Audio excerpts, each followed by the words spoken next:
Kegembiraan yang dirasai hasil keputusan Mahkamah Coroner bagaimanapun berakhir apabila keputusan hasil siasatan pihak polis pada bulan Julai 2020 tidak menjurus kepada hasil keputusan Mahkamah Coroner. Terima kasih klik video ini dan jangan lupa subscribe. Ramai yang tertanya-tanya apa perkembangan kes arwah adik memandangkan kesnya jarang didengari di berita maupun media sosial pada waktu ini kerana ianya satu kes tidak akan pernah luput dari ingatan kita.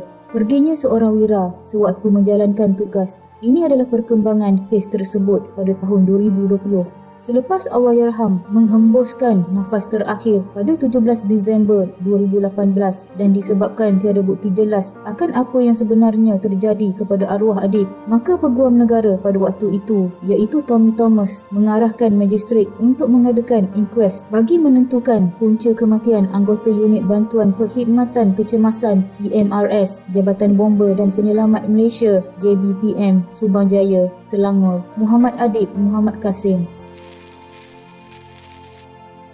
Di dalam prosiding mahkamah itulah percanggahan teori antara arwah dipukul, teori terlanggar pintu kiri hadapan van berkenaan dan terjatuh ke hadapan dan juga teori tersepit dalam pelanggaran kenderaan bomba.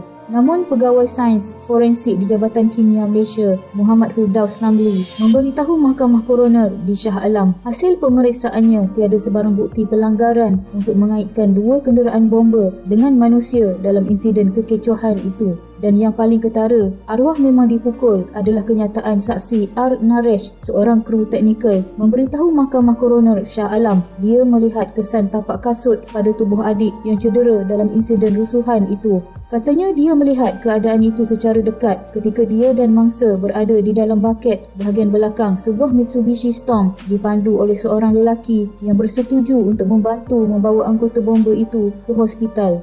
R. Naresh yang juga sukarelawan Angkatan Pertahanan Awam Malaysia APM itu berkata dia melihat rusuk kanan adik sudah lebam dan kemerah-merahan. Ketika itu katanya mangsa sudah tidak memakai baju. Ketika dalam tempoh prosiding mahkamah iaitu pada 16 Julai 2019, ayah kepada arwah adik Muhammad Kasim Abdul Hamid memfailkan permohonan perintah komital kepada Peguam Negara Tommy kerana menghina mahkamah berkaitan proses inkuiri kematian anaknya. Ia susulan keputusan Tommy pada Mei 2019 yang meminta Kementerian Perumahan dan Kerajaan Tempatan untuk menggugurkan Shazlin Mansor sebagai peguam kementeriannya dalam inkuest kematian adik. Katanya mengikut konvensyen, kementerian harus diwakili oleh seorang peguam dari Pejabat Peguam Negara AGC. Walau bagaimanapun, keputusan dibuat Tommy itu yang dibuat 3 bulan selepas inkuest dimulakan menimbulkan persepsi gangguan kepada mahkamah. Shazlin kemudian telah menarik diri sebagai peguam kementerian tetapi masih mewakili keluarga adik. Antara saksi yang dipanggil dalam mahkamah adalah saksi ke-16, pembantu pegawai pembedahan di Institut Jantung Negara IJN Muhammad Ashraf Baruji dan saksi ke-18, Ketua Balai Bomba dan Penyelamat Subang Jaya Sheikh Syahril Anwar Sheikh Sulaiman yang mana mengesahkan arwah pernah memberitahu mereka bahawa dia dipukul. Sebelum arwah adik meninggal dunia juga, arwah sempat membuat dying declaration yang telah pun dikemukakan di mahkamah di mana ketika dirawat di Institut Jantung Negara pada 12 Disember 2018, arwah ada memberikan keterangannya kepada Ketua Balai Bomba dan Penyelamat Subang Jaya di mana arwah dikatakan telah menjawab 15 soalan yang diberikan. Prosiding inquest berjalan selama 41 hari dan seramai 30 saksi dipanggil memberi keterangan termasuk pakar serta 137 eksibit dikemukakan di mahkamah. Pada 27 September 2019, Mahkamah Coroner Shah Alam memutuskan kematian Muhammad Adib adalah akibat perbuatan jenayah yang dilakukan lebih 2 atau 3 individu yang tidak diketahui akibat kecederaan parah pada paru-paru kiri dan kanan akibat hentakan trauma tumpul yang bukan akibat perbuatan diri sendiri tetapi akibat perbuatan 2 atau lebih orang lain. Keputusan itu bukan saja menggembirakan keluarga arwah tetapi kepada semua rakyat Malaysia yang menunggu keadilan ditegakkan atas kematian arwah dan berharap individu yang bertanggungjawab dalam kes ini mendapat hukuman yang setimpal atas perbuatannya. Setelah Mahkamah Coroner Shah Alam memutuskan punca kematian Muhammad Adib adalah akibat perbuatan jenayah oleh dua atau lebih individu yang tidak dikenali, PDRM memulakan siasatan semula selepas mendapat arahan daripada Peguam Negara dan menurut Ketua Polis Negara Abdul Hamid Badur, pihak polis telah merakam semula keterangan 30 saksi yang sebelum ini tampil ketika inkues kematian Muhammad Adib serta 52 saksi baru. Kegembiraan yang dirasai hasil keputusan Mahkamah Coroner bagaimanapun berakhir apabila keputusan hasil siasatan pihak polis pada bulan Julai 2020 tidak menjurus kepada hasil keputusan Mahkamah Coroner. Ketua Polis Negara Abdul Hamid Badur berkata, tidak ada seorang pun daripada saksi dapat memberitahu polis yang mereka nampak arwah Adib dipukul dalam rusuhan berkenaan. Tiada saksi yang benar-benar melihat kejadian itu dengan semua keterangan bersifat hearsay dan pandangan. Menurutnya, pasukannya juga menyiasat lanjut ke atas saksi yang tidak konsisten dalam 3 peringkat rakaman percakapan. Begitu juga dengan saksi lain inkues kerana ada yang mendedahkan beberapa maklumat dan keterangan baru. Manakala isu pengisytiharan kematian dying declaration perlu disiasat lanjut kerana ia dikemukakan semasa inkues tanpa dicabar, dinilai kredibiliti serta kesahihannya, katanya. Sambil menambah, antara yang perlu diteliti adalah kemampuan arwah memberi respons ke atas 15 soalan berkenaan pengisytiharan kematian serta kesahihan kejadian menurut saksi. Beliau berkata, sebagai menghormati keputusan Mahkamah Coroner, siasatan kes Adib tidak pernah ditutup dan masih diteruskan di bawah Seksyen 302 Kanun Keseksaan iaitu bagi kesalahan membunuh. Abdul Hamid berkata, polis bercadang menubuhkan pasukan kajian semula bagi menyiasat semua aspek kes kematian Adib. Antara sebab cadangan itu ialah terdapat percanggahan pendapat oleh 2 pakar patologi yang menjalankan bedah siasat.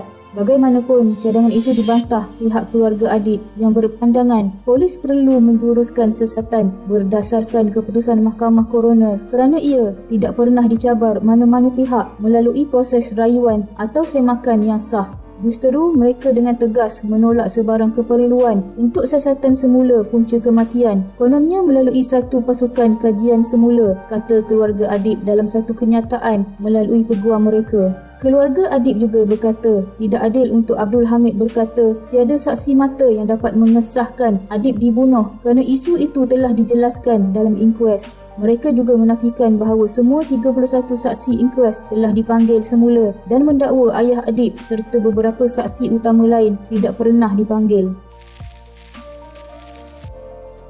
Pada 6 Ogos 2020, Polis Diraja Malaysia PDRM mencadangkan pula satu inkues diadakan semula berhubung kes kematian Allahyarham Muhammad Adib Muhammad Kasim. Ketua Polis Negara Tan Sri Abdul Hamid Badur berkata, ia berikutan terdapat saksi baharu yang akan tampil memberi keterangan berhubung kematian anggota bomba itu. Sehingga kini seramai 54 saksi baru dirakamkan percakapan melibatkan saksi polis, saksi awam dan saksi pakar yang membawa kepada 115 orang telah dirakam percakapan sepanjang siasatan kes ini berlangsung. Katanya beliau mahu berlaku adil kerana tiada apa yang nak disembunyikan. Apapun siasatan penuh telah dibuat, namun mereka tidak temui bukti kukuh menyatakan bahawa ada seseorang yang nampak arwah ditangkap, dipukul dan sebagainya. Abdul Hamid berkata, berikutan dakwaan serta pandangan beberapa individu bahawa Muhammad Adib diperlakukan sedemikian, ditangkap, dipukul dan sebagainya, pihaknya sekali lagi mencadangkan supaya inkues berkenaan dilakukan. Beliau memohon kononnya pihak yang dakwa Adib dipukul dan sebagainya untuk tampil ke depan. Jika betul ada bukti, apa nak takut? Inkues tidak akan membuatkan individu yang dirakam percakapan dimasukkan ke dalam penjara. Katanya, polis tahu bagaimana hendak mengambil keterangan. Namun apabila mereka ini diletakkan menjalani ujian, siasatan mendapati terdapat unsur pembohongan. Jadi kami sarankan inkues dilakukan lagi secara menyeluruh. Beliau mengingatkan mana-mana individu supaya berhati-hati mengeluarkan tuduhan yang mendakwa polis tidak melakukan kerja sebaik mungkin dalam menyelesaikan kes ini. Abdul Hamid dalam pada itu berkata, PDRM masih menunggu arahan lanjut berhubung kes itu setelah menyerahkan kertas siasatan kepada Jabatan Peguam Negara pada 23 Julai 2020. Susulan inkuest baru yang disyorkan oleh pihak polis, keluarga Allahyarham Muhammad Adib Muhammad Kasim kecewa dengan cadangan mengadakan semula inkuest kematian anggota bomba itu kerana sudah terlalu lama bersabar menunggu pembelaan terhadap arwah. Bapa Allahyarham Muhammad Adib Muhammad Kasim Abdul Hamid berkata, cadangan itu hanya membuang masa selain tidak menghormati keputusan Mahkamah Koroner Shah Alam pada 27 September 2019 yang memutuskan punca kematian Adib disebabkan perbuatan jenayah membabitkan 2 atau 3 individu tidak dikenali.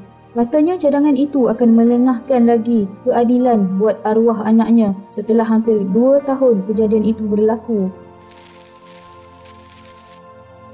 Pada 4 Ogos 2020, kerajaan menjelaskan kertas siasatan kes kematian Adib dirujuk semula ke Jabatan Peguam Negara pada 23 Julai lalu dengan disusuli beberapa cadangan.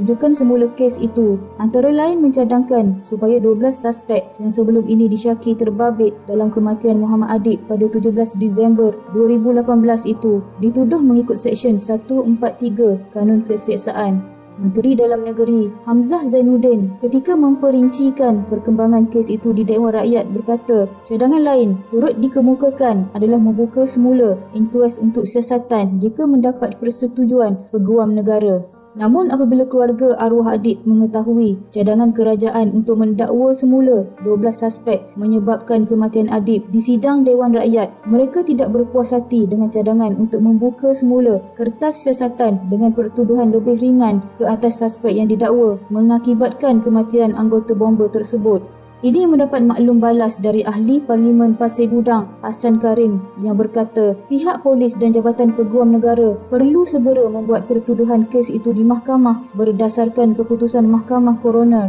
Beliau yang juga seorang peguam berpendapat kes tersebut perlu diteruskan pertuduhan di bawah Seksyen 302 Kanun Keseksaan iaitu membunuh yang memperuntukkan hukuman mati mandatori jika sabit kesalahan.